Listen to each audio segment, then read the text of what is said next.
नमस्कार. श्री स्वामी समर्थ. देवाची पूजा करताना ह्या चुका करू नयेत. देवपूजेच्या वेळी इतरांशी बोलू नये. देवाची आरती करताना निरांजन देवाच्या मस्तकावर नेऊ नये. आपले आसन व जपमाळा दुसऱ्यास देऊ नये.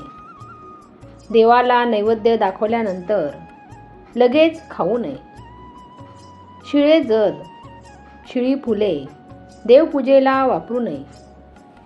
देवाला कधीही एका हाताने नमस्कार करू नये. कोणतीही पूजा करताना दिवा लावावा.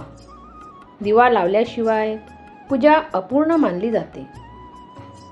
देवाला नेहमी ताजी फुले अर्पण करावी. यामुळे देव प्रसन्न होतात. आपल्याला देवांचा आशीर्वाद मिळतो. पूजेचा दुहेरी फायदा होतो.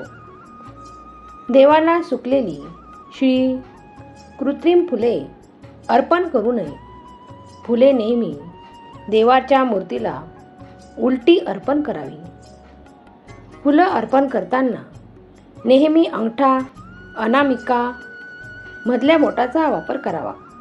करंगळीचा वापर करू नये. घरामध्ये सुतक आणि सोयर असतानाही पूजा करू नये.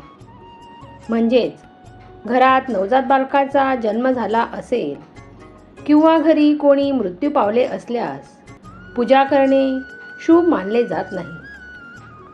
ग्रहण इत्यादी काळात पूजा करू नये. परंतु या काळात तुम्ही देवाचे ध्यान करू शकता.